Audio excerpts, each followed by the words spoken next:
নমস্কার, এই মুহূর্তে রয়েছে আবহাওয়ার ফের গুরুত্বপূর্ণ আপডেট। বঙ্গোপসাগরে এবং ভারত মহাসাগরে ঘূর্ণাবর্ত তৈরি হলো, তার জেরে কিন্তু আমরা খুব একটা বৃষ্টিপাত আমাদের বঙ্গে দেখতে পাচ্ছি না। কিন্তু এর প্রভাবটা যা দেখতে পাচ্ছি মূলত রয়েছে আমাদের দক্ষিণ ভারত সহ শ্রীলঙ্কার দিকে।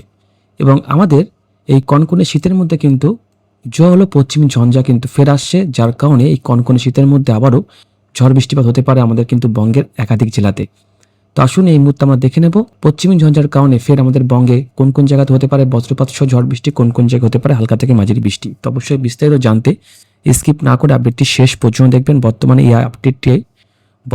এই আপডেটটি আপনি কোন জায়গা থেকে দেখছেন সেই জায়গার নামটি অবশ্যই আমাদের কমেন্টে জানাবেন। এই মুহূর্তে যদি আমরা আমাদের ওয়েদারটা দেখি তাহলে দেখুন এই মুহূর্তে কিন্তু আমাদের দক্ষিণবঙ্গ পরিষ্কার রয়েছে, কিন্তু আমাদের উত্তরবঙ্গে এই মুহূর্তে রয়েছে বেশ কিছু জায়গায় মেঘলা আকাশ এবং কুয়াশা আচ্ছন্ন কিন্তু একটা পরিবেশ। এই মুহূর্তে পশ্চিমী ঝঞ্ঝা কিন্তু রয়েছে নেপালের দিকে, ভুটানের দিকে এবং গ্যাংটক, তার সঙ্গে দার্জিলিং কিন্তু এই মুহূর্তে পশ্চিমী ঝঞ্ঝার কারণে বেশ মেঘাচ্ছন্ন একটা ওয়েদার রয়েছে, কুয়াশা আচ্ছন্ন একটা পরিবেশ রয়েছে। তার সঙ্গে এই মুহূর্তে আমাদের উত্তরবঙ্গের শিলিগুড়ি থেকে শুরু করে জলপাইগুড়ি, ধূপগিরি, আলিপুরদুয়ার, কোচবিহার, দিনহাটা, তার সঙ্গে এদিকে সপ্তগ্রাম, তার সঙ্গে আসামের গোয়ালপাড়া, গুয়াহাটি থেকে শুরু করে এই মুহূর্তে মেঘালয় দিকে কিন্তু রয়েছে মেঘলা আকাশ। এছাড়া বাংলাদেশের রংপুর, তারপরে এখানে বগুড়া, তার সঙ্গে ময়মনসিংহতেও কিন্তু রয়েছে মেঘলা আকাশ। তো আসুন দেখে নিই আগামীকাল কেমন থাকতে পারে। আগামীকালও কিন্তু আমাদের উত্তরবঙ্গের দিকে মেঘলা আকাশ থাকবে, আমাদের দক্ষিণবঙ্গ আপাতত কিন্তু পরিষ্কার থাকবে।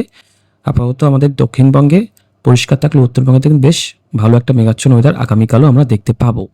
এরপর আগামী 3 থেকে 4 দিন যদি আমরা দেখি তাহলে আমাদের দক্ষিণবঙ্গ রৌদ্রোজ্জ্বল আবহাওয়া থাকবে, কিন্তু আমাদের উত্তরবঙ্গেতে মেঘাচ্ছন্ন ওয়েদার থাকবে এবং আমাদের দক্ষিণবঙ্গে মেঘাচ্ছন্ন ওয়েদার কিন্তু আবারও তৈরি হবে ফের আগামী 4 তারিখ বা আগামী 5 তারিখ নাগাদ। তো আসুন দেখে নিই পশ্চিমী ঝঞ্ঝার প্রভাবে কবে থেকে রয়েছে আমাদের বঙ্গে ফের বৃষ্টিপাত। আমরা চলে আসবো বৃষ্টিপাতের মোড়টাতে। যদি আমরা এই মুহূর্তে অবস্থান দেখি তাহলে এই মুহূর্তে কিন্তু গ্যাংটকে বৃষ্টিপাত চলছে, তার সঙ্গে এইদিকে দার্জিলিংয়ে বৃষ্টিপাত চলছে, কিছুটা বৃষ্টিপাত চলছে মিরিকের দিকে। এবং যদি আমরা আগামী কয়েকটা দিন দেখি তাহলে আগামীকাল মোটামুটি পরিষ্কার থাকবে বলাই যায়। এরপর আগামী 31 তারিখ, আগামী 1 তারিখের দিকে ফের কিন্তু পশ্চিমী ঝঞ্ঝা রয়েছে। এই যে একটা পশ্চিমী ঝঞ্ঝা কিন্তু রয়েছে, এর কারণে ফের আমাদের আসাম থেকে শুরু করে আমাদের কিন্তু পশ্চিমবঙ্গের দার্জিলিংয়ে কিন্তু বৃষ্টিপাত হতে পারে। এবং দেখে নেব আমাদের দক্ষিণবঙ্গে বৃষ্টিপাত রয়েছে কিনা।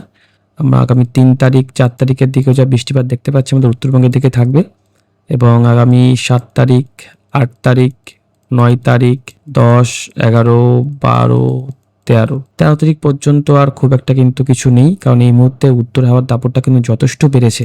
উত্তর হাওয়ার দাপটটা এতটাই বেড়েছে যে আজ সকালবেলা কিন্তু আমাদের পশ্চিমবঙ্গের বেশ কিছু জেলার তাপমাত্রা 10 ডিগ্রি ঘরে নেমে গেছিল। তো আসুন দেখে নিই কোনো রকম ঘূর্ণাবর্ত সিস্টেম আমাদের বঙ্গোপসাগরে তৈরি হবে কিনা আগামী কয়েকটা দিনের মধ্যে। সেইভাবে কিন্তু ঘূর্ণাবর্ত সিস্টেম দেখতে পাচ্ছি না। খুব হালকা সামান্য একটা সাইক্লোনিক ঘূর্ণি দেখতে পাচ্ছি, তার প্রভাবটা ম্যাক্সিমাম দক্ষিণ ভারতের দিকেই পড়তে পারে। আমাদের বঙ্গের দিকে আসার কিন্তু কোনো সম্ভাবনা নেই। বায়ুমোট আসলে দেখতে পাচ্ছি, দেখুন কোনো ঘূর্ণাবর্ত সিস্টেম আপাতত কিন্তু তৈরি হচ্ছে না। তো আসুন দেখে নিই এই মুহূর্তে তাপমাত্রা কোথায় কেমন থাকতে পারে, কারণ তাপমাত্রা কিন্তু হু হু করে নামছে। আজ সকালের দিকে আমাদের ম্যাক্সিমাম বেশ কিছু জেলার তাপমাত্রা 10 ডিগ্রি ঘরে নেমে গেছিলো এবং আজ কিন্তু সর্বোচ্চ তাপমাত্রা যদি আমরা দেখি তাহলে আজ কিন্তু 22 থেকে 23 ডিগ্রির মধ্যে তাপমাত্রা ঘোরাফেরা করেছে। তার মানে বুঝতেই পারছেন সর্বোচ্চ তাপমাত্রা ছিল 22 থেকে 23 ডিগ্রির মধ্যে, তো অনেকটাই কিন্তু কম ছিল। আমরা যদি আগামীকাল দেখি ভোরবেলার দিকে, আগামীকাল আমাদের ভোরবেলার দিকে কিন্তু হয়ে যাচ্ছে 13 ডিগ্রি। এদিকে কৃষ্ণনগর থাকবে 10, কৃষ্ণনগরে কিন্তু আগামীকাল নদিয়া জেলায় কৃষ্ণনগর থাকবে 10, তেহট্টতে হয়ে যাবে 9 ডিগ্রি। যেইটা কিন্তু গ্যাংটক, দার্জিলিং এর দিকে আমরা দেখতে পাই সেই তাপমাত্রা কিন্তু আমরা দেখতে পাবো নদিয়া জেলায় আগামীকাল। তার সঙ্গে পুরুলিয়া থাকবে 9, বাঁকুড়া থাকবে 9, এদিকে চন্দ্রকোনা থাকবে 10, মালদা থাকবে 11, এদিকে শিলিগুড়ি থাকবে 11, আলিপুরদুয়ার থাকবে 12।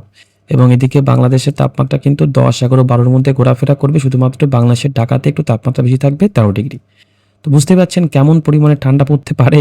এবং আগামীকালও সর্বোচ্চ তাপমাত্রা কিন্তু 12-13 ডিগ্রির ঘরেই কিন্তু তাপমাত্রা ঘোরাফেরা করবে। তো এই মুহূর্তে আপডেটটা বেশি বড় করলাম না, কারণ এই মুহূর্তে আপাতত আগামী কয়েকটা দিন তাপমাত্রা এরকমই থাকবে এবং তাপমাত্রা কিন্তু বাড়বে আগামী জানুয়ারি মাসের 7 তারিখ 8 তারিখের পর থেকে। 7 তারিখ 8 তারিখের পর থেকে ফের আবারও কিন্তু সর্বোচ্চ তাপমাত্রা 26-27-এর ঘরে কিন্তু চলে আসবে। তো এমনিতে এই ছিল আবার আপডেট। যদি আপডেটটা আপনার কাজে লাগে তাহলে অবশ্যই ভিডিওতে একটা লাইক করে দেবেন। ভালো থাকবেন, ধন্যবাদ।